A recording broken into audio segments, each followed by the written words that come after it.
नमस्कार, फाइटर समाचार में आपका स्वागत है। पेश आज 20 जून सोमवार सुबह 6 बजे राजस्थान की खास खबरें। सरकारी नौकरी की तैयारी कर रहे युवाओं को अगले 9 महीने में केंद्र और राज्य सरकार के 16 विभागों में लगभग 90,000 से ज़्यादा पदों पर भर्ती परीक्षा देने का मौका मिलेगा। इस परीक्षा में 10वीं पास से लेकर ग्रेजुएट अभ्यर्थी आवेदन कर सकेंगे। इनमें राजस्थान में पीटीआई के 5,540, एयरपोर्ट अथॉरिटी ऑफ इंडिया में 400, बीएसएफ में 110, कृषि विभाग में 189, रेलवे में 9,703, शिक्षा विभाग में 460, आंगनबाड़ी में 1,033, भारतीय सेना में 174, आईबीपीएस में 8,106, पुलिस में 186 समेत राजस्थान कर्मचारी चयन बोर्ड की ओर से 65,000 से ज्यादा पदों पर भर्तियां की जाएंगी। अलवर जिले के नौगांवा के शेखपुर गांव के मेगावास में शनिवार शाम जमीन बंटवारा नहीं करने पर छोटे भाई ने अपने सगे बड़े भाई को गोली मार दी, जिससे उसकी मौत हो गई।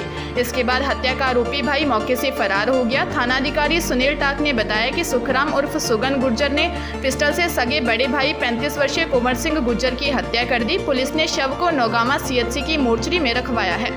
आरोपी सुखराम उर्फ सुगन पुत्र रामधन गुर्जर निवासी मेगावास मौके से फरार हो गया। पुलिस उसकी तलाश में जुटी हुई है। पुलिस ने बताया कि कुंवर सिंह व उसके छोटे भाई सुखराम उर्फ सुगन के बीच काफी समय से जमीन बंटवारे को लेकर मनमुटाव था। सुखराम कमारा होकर भी जमीन बंटवाना चाहता था। बड़ा भाई कुंवर सिंह शादीशुदा है। काफी प्रयास के बाद भी बड़े भाई व पिता ने जमीन नहीं बांटी तो सुखराम ने बड़े भाई कुंवर सिंह की गोली मारकर हत्या कर दी। कुंवर सिंह गांव के मुबारकपुर की तरफ निकला तो रास्ते में सुखराम मिल गया। उसने बड़े भाई को रोक लिया, इसके बाद गोली मार दी और फिर फरार हो गया। पुलिस उसे ढूंढने में लगी है। हत्या की वारदात के बाद मौके पर काफी संख्या में ग्रामीण एकत्र हो गए। राजस्थान में 22 जून को मानसून बांसवाड़ा के रास्ते प्रवेश कर सकता है। बंगाल की खाड़ी से उठने वाला मानसून बांसवाड़ा के कुशलगढ़ के रास्ते प्रवेश करेगा। इसके कुछ दिनों बाद अरब सागर में आने वाला मानसून भी राजस्थान पहुंच जाएगा। इधर शनिवार देर रात से जयपुर सहित कई जिलों में बारिश का दौर जारी है। वहीं मौसम केंद्र जयपुर ने टोंक, करौली, श्रीगंगानगर, हनुमानगढ़, जयपुर शहर, जोधपुर, अलवर सहित 15 जिलों के लिए अलर्ट जारी किया है। इन जिलों में रविवार तेज हवा चलने के साथ बारिश की भी संभावना है। यदि मानसून की बात करें तो इसका 2 दिन बाद सिरोही और उदयपुर के रास्ते प्रवेश करने का अनुमान है। राजस्थान में सिर्फ मेवाड़ और वागड़, उदयपुर, डूंगरपुर, बांसवाड़ा, भीलवाड़ा और चित्तौड़गढ़ ही ऐसे क्षेत्र हैं जहां दोनों मानसून सक्रिय होते हैं। मौसम वैज्ञानिक प्रोफेसर नरपत सिंह राठौर ने बताया कि उदयपुर, डूंगरपुर, बांसवाड़ा, भीलवाड़ा और चित्तौड़गढ़ में बंगाल की खाड़ी और अरब सागर दोनों तरफ से उठने वाले मानसून की बरसात होती है। हाड़ौती, बूंदी, कोटा, बारां और झालावाड़ में जहां बंगाल की खाड़ी से आने वाला मानसून बरसात करता है, वहीं पूर्वी राजस्थान में मारवाड़ के जोधपुर, बाड़मेर, पाली, जालोर, नागौर और शेखावटी के सीकर, झुंझुनू और प्रदेश के बाकी हिस्सों में अरब सागर से आने वाले मानसून से बरसात होती है। बिहार से किडनैप 2 नाबालिग लड़कियों को बारां के भंवरगढ़ थाना क्षेत्र से डिटेन किया गया है। दोनों नाबालिग अपने घर से सामान खरीदने बाजार के लिए निकली थी, लेकिन अज्ञात युवकों ने उनका किडनैप कर लिया। दोनों नाबालिग अलग अलग लोगों के जरिए पटना से बारां के बिलासगढ़ पहुंचे। यहाँ एक व्यक्ति उनकी जबरन शादी करवाना चाहता था। पुलिस ने दोनों नाबालिग लड़कियों को बाल कल्याण समिति के सामने पेश किया, जहाँ से दोनों को सखी केंद्र भिजवाया गया है। पंजाबी सिंगर सिद्धू मूसेवाला की रैकी करने वाले संदीप केकड़ा की जेल में जमकर पिटाई की गई। हरियाणा के सिरसा जिले के कालांवाली निवासी केकड़ा को पुलिस रिमांड खत्म होने के बाद मुक्तसर जेल भेजा गया था।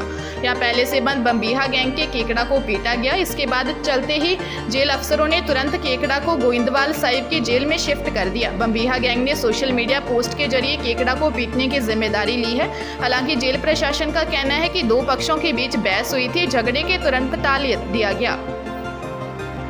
इंडियन एयरफोर्स ने अग्निवीरों की भर्ती की गाइडलाइन जारी कर दी है। तीनों सेनाओं में सबसे पहले एयरफोर्स ने ही गाइडलाइन जारी की है। इसके अनुसार अग्निवीरों को अपनी 4 साल की नौकरी पूरी करनी होगी। इससे पहले वह फोर्स नहीं छोड़ सकेंगे। ऐसा करने के लिए उन्हें अधिकारी की सहमति लेनी होगी। अग्निवीरों की भर्ती को लेकर सबसे बड़ा पेंच छुट्टी और अवार्ड का था। एयरफोर्स ने साफ किया है कि अग्निवीर सभी सैन्य सम्मान और पुरस्कार के हकदार होंगे। इन्हें साल के 30 दिन की छुट्टी भी दी जाएगी। इसके अलावा बीमार होने पर डॉक्टर की सलाह का सिक लीव भी मिलेगी। राजस्थान में प्री मानसून की बारिश के मौसम को खुशनुमा बना दिया है। बीते 24 घंटों में जयपुर समेत 18 जिलों में हुई बारिश ने लोगों को भीषण गर्मी से राहत दी है। मौसम विभाग के अनुसार अगले 48 घंटों तक बारिश का दौर जारी रहेगा। वहीं अगले 48 घंटे में जयपुर, टोंक, करौली, श्रीगंगानगर, हनुमानगढ़, सवाईमाधोपुर, सीकर, झुंझुनू, चूरू, नागौर, अजमेर, दौसा, अलवर, जोधपुर, बीकानेर, भरतपुर, धौलपुर, झालावाड़ और आसपास के क्षेत्रों में बादल गरजने, आकाशीय बिजली के साथ बारिश का अलर्ट जारी किया गया है। जयपुर में में रुक रुक कर बारिश जारी। जयपुर जिले में बारिश का दौर कल से ही रुक रुक कर जारी है। इससे किसानों के चेहरे भी खिले हुए हैं।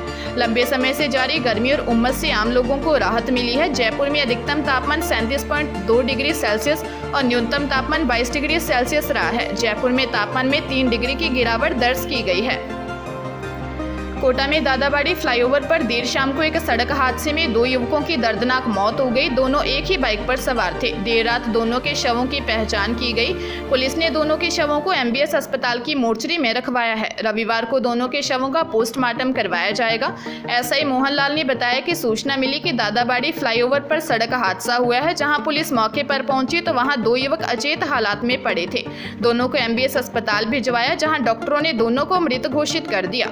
मोबाइल पर कॉल करके परिजनों ने दोनों के नाम और पहचान कंफर्म कर दी है। दोनों मृतक 12 जिले के निवासी हैं। एक का नाम लोकेश व दूसरे का नाम ब्रिजमोहन बताया जा रहा है। परिजन कोटा के लिए रवाना हो गए हैं। उनके आने के बाद ज्यादा डिटेल सामने आएगी। वहीं सड़क हादसे की यह खबर सोशल मीडिया पर वायरल हो गई।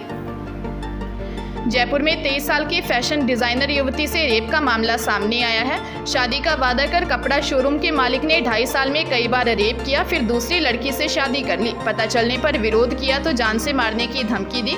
आखिर लड़की ने करनी विहार थाने में देर रात मामला दर्ज करवाया है। पुलिस ने जाँच शुरू कर दी है। मामले की जाँच ACP आलोक सैनी कर रहे हैं। पुलिस ने बताया कि बरेली की युवती ने रिपोर्ट दर्ज करवाई है कि वह फैशन डिजाइनर है। साल 2019 में वह गांधी पथ वैशाली नगर में फ्लैट किराए पर लेकर रह रही थी। सीतापुरा की एक कंपनी में फैशन डिजाइनिंग का काम करती थी। यहाँ रामगंज निवासी जिशान का आना जाना था। दोनों में जान पहचान हो गई। जिशान का कपड़ों का शोरूम है। मुलाकात के बाद दोनों की बात होने लगी। आरोप है कि आरोपी जिशान उससे मिलने उसके फ्लैट पर आया। बातचीत के दौरान शादी करने की बात रखी। शादी का वादा कर आरोपी जिशान ने उसके साथ रेप किया। जल्द शादी करने का झांसा देकर पिछले 2.5 साल तक लगातार रेप करता रहा। मई 2022 में मालवीय नगर स्थित एक होटल में बुलाकर रेप किया। जल्द परिवार वालों से बात कर शादी करने का भी कहा था। टोंक रोड पर चल रही सिटी बस में आज सुबह एकाएक आग लग गई। बस में धुआं और आग की लपटें आने पर बस ड्राइवर ने बस रोकी और सवारियों को नीचे उतारा। इस दौरान बस में रखे फायर फाइटिंग उपकरणों से चालक और परिचालक ने आग पर काबू पाया। घटना टोंक रोड पर पुलिस मुख्यालय के पास की है। चालक ने बताया कि बस अजमेरी गेट से निकली थी। इस दौरान बस में कोई परेशानी नहीं थी। गांधीनगर मोड़ पर एकाएक बस में बदबू आने लगी। कुछ ही सेकंड में इंजन की ओर से बस में धुआं आने लगा, जिस पर तत्काल बस को रोका और सवारियों को नीचे उतारा गया। पाली हाउस के नाम पर 4 राज्यों के 13 किसानों से 20 करोड़ की ठगी करने वाला मास्टरमाइंड विनोद कोहली आखिरकार पुलिस के हत्थे चढ़ गया। खास बात यह है कि यह ठग 4 साल से 4 राज्यों की पुलिस को चकमा दे रहा था। अब राजस्थान पुलिस ने उसे पकड़कर यह सफलता हासिल की है। पुलिस उसे चंडीगढ़ से पकड़कर लाई है। आरोपी इतना शातिर था कि यह पंजाब में पुलिस चौकी के पीछे ही रह रहा था, लेकिन पुलिस को इसकी भनक तक नहीं लगी। पूछताछ में सामने आया है कि ठग कोहली PMO से रिटायर्ड अधिकारी विक्रम बाजवा के नाम की सिम लेकर अलग अलग फर्जी कंपनी खोली और पाली हाउस लगाने के नाम पर किसानों को झांसा दे रहा था। पुलिस को चकमा देने के लिए अलग अलग नाम से 11 सिम ले रखे थे। हर 1 घंटे में सिम बंद कर देता ताकि पुलिस उसकी लोकेशन ट्रेस नहीं कर सके। जांच में यह भी खुलासा हुआ है कि आरोपी पहले बैंक कर्मचारियों से मिलीभगत करता, फिर किसानों को पॉली हाउस के माध्यम से हर महीने लाखों रुपए कमाई का लालच देकर लोन करवाता। लोन पास होने के बाद बैंक से सीधे फर्म के खाते में रुपए डलवा लेता, फिर फरार हो जाता। इस शातिर ठग विनोद कोहली के खिलाफ पंजाब, हरियाणा, हिमाचल प्रदेश व राजस्थान में ठगी के कुल 13 मामले दर्ज हैं। इनमें से 5 मामले राजस्थान के हैं, जिसमें किसानों को लोन दिलाकर 5 करोड़ रुपए की ठगी की है।